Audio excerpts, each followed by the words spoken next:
Hey Alpha fam, welcome back to another episode of Alpha Commission. Just wanted to put out a, quick video regarding what we see on the chart today in the shorter time frames, as I've already released a macro video that goes over what to expect for the longer term as we perhaps see a recession and of course more damage to the market later on, which levels to buy at, how you can conceptualize accumulation. So when you're ready to buy, you can start envisioning, what fib levels, what the charts may look like.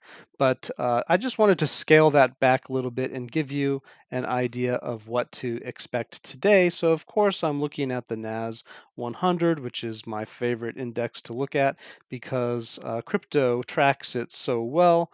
They're very highly correlated.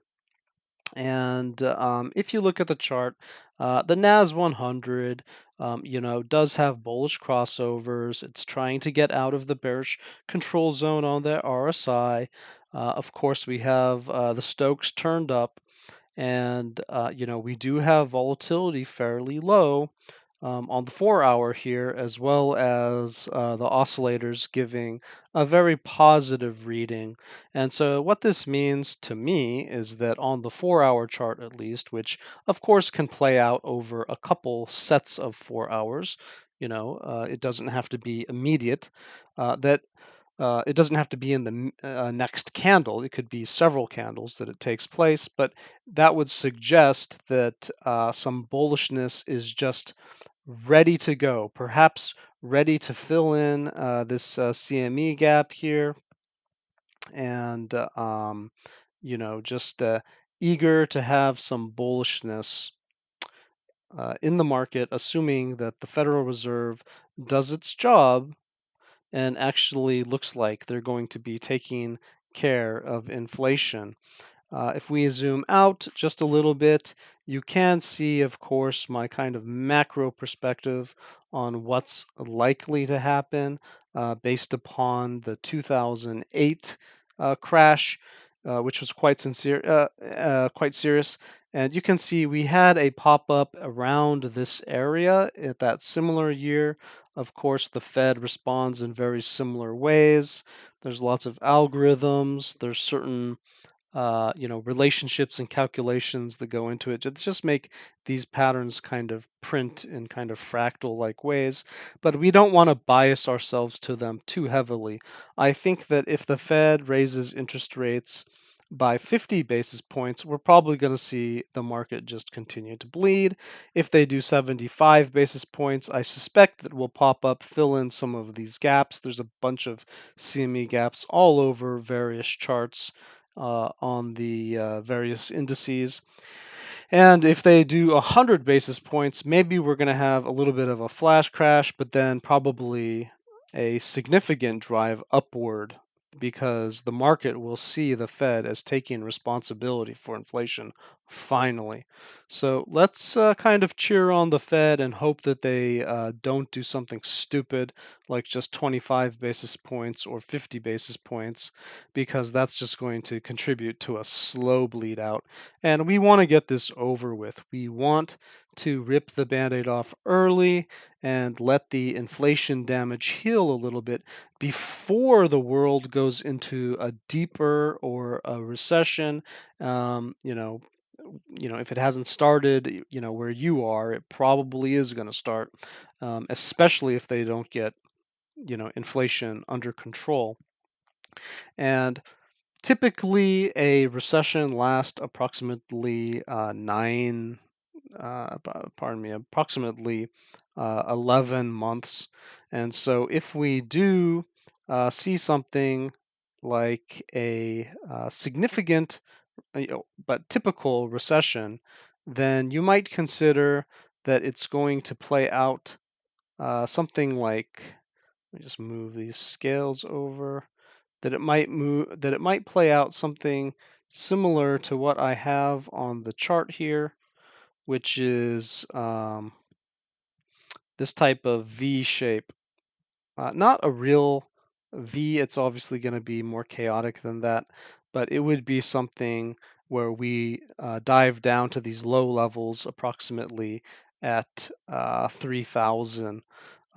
However, if we are able to avoid that, then maybe we just get some of these lower, I mean, just these kind of like upper lower levels somewhere in between, maybe 3,500-ish, let's just say approximately, after maybe a pump and then a bottom.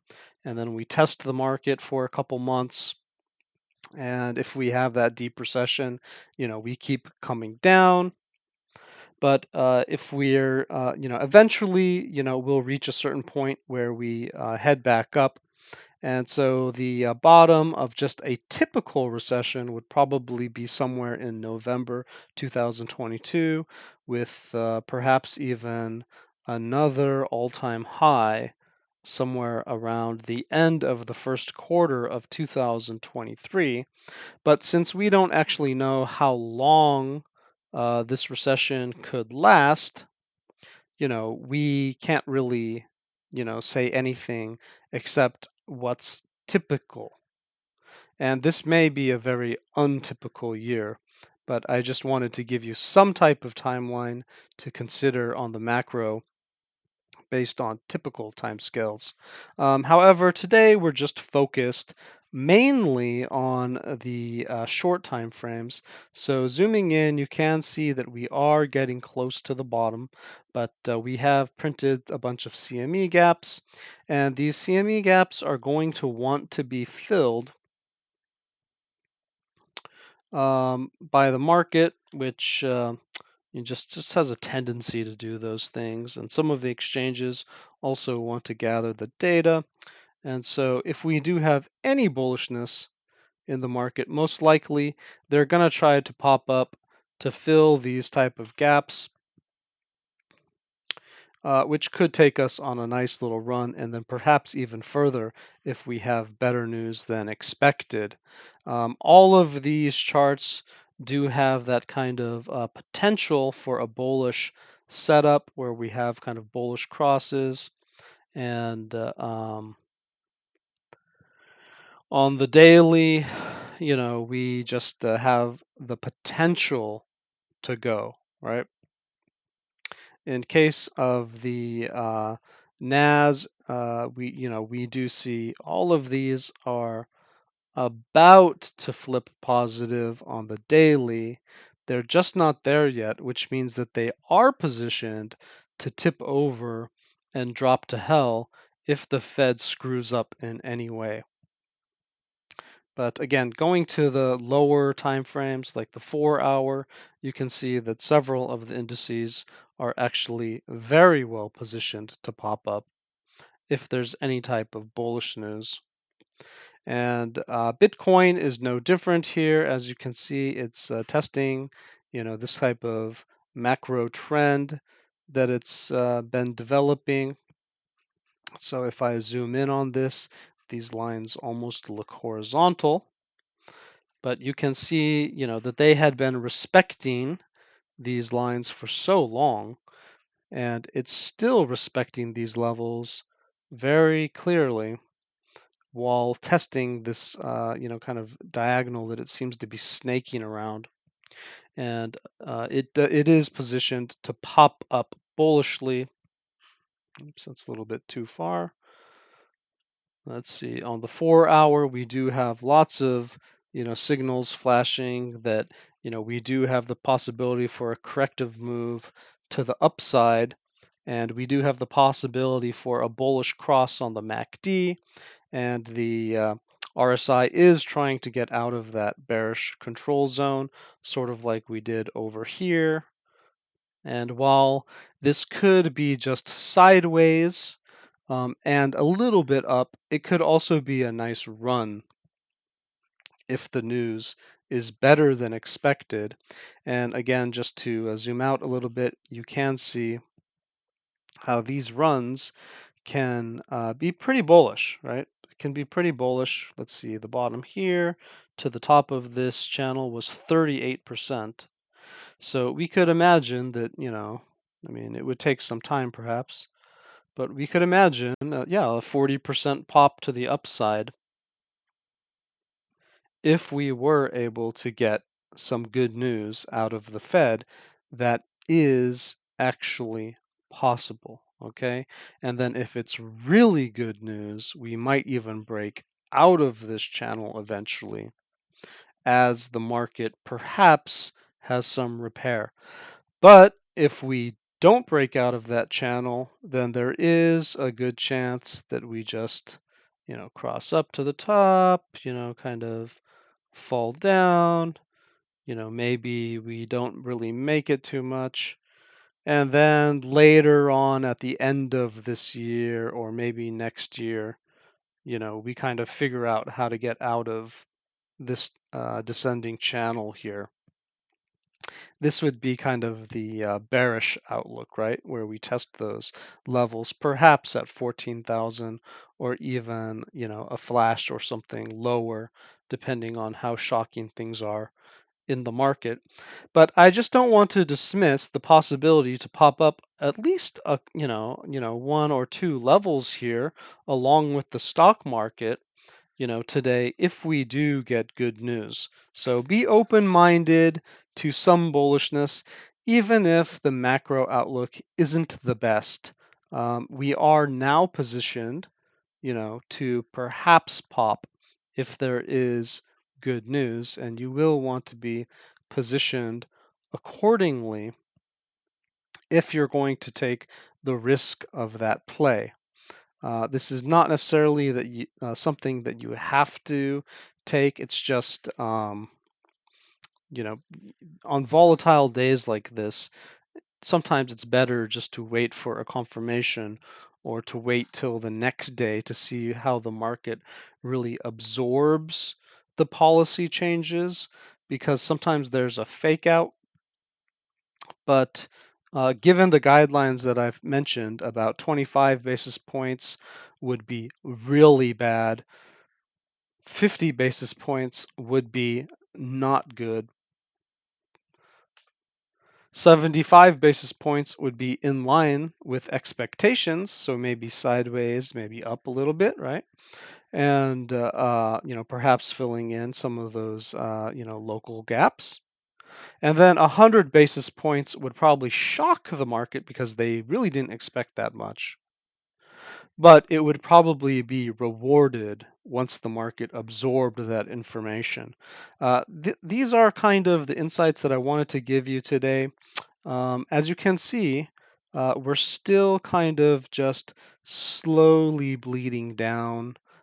If the Fed doesn't make the right decision, we could, bleed down considerably. So my warning from yesterday, where I was warning approximately in this area, still stands. It's just that, we have made a recovery based upon the leak that the Fed is probably going to do 75 basis points. And since that information did leak, it's not confirmed, which means we could have a heavy rejection if something goes wrong and they only do 50 basis points. But if they do 75 basis points or more, we could perhaps have a fake out and then up, right? And at least cover some of the gaps that are on the stock market. If not, even have a stretch to some of the gaps which are on the Bitcoin CME chart up here around 28,000, which would be quite a ways. That would be very hard to pull off. But you never know. Again, like we're getting so low, you just have to be open-minded to it, which is why I'm giving you kind of the code, right? The code, those the 25 basis points, 50 basis points, 75 basis points, and even possibly 100 basis points, one full point. If you hear those things, then you know how to interpret it. And I'm just letting you know that the kind of pump that we had this morning is based around a leak, that it may be better news than we thought. Okay, it may be that 75 basis points. And if you look at this CME chart, you can see that we do have support here. It's kind of tenuous support, but we do have support here. And that leaked information from the Fed managed to get us above that area. And if this kind of turns into a little bit of consolidation and support here, it's going to give a little bit more credibility to the possibility to bounce, because we do have, as weak and fragile as it is, we do have a little bit of structure to actually get a bounce off of. That wasn't the case when we were breaking below it. But again, fundamentals are going to override some technical analysis if policies are changing. The Fed had said they were going to do only 50 basis points, and you see how the market got trashed. But we are stopping from falling, and we do have the possibility of bullishness based upon 75 basis points. And if you hear 100 basis points, the market could get shocked, but then say, hey, actually, I kind of like that. The Fed's doing their job, right? 75 basis points and 50 basis points might just be a slow bleed. And 25 basis points would be a joke, okay? So there you go. That's your alpha for the day. Stay safe and happy trading.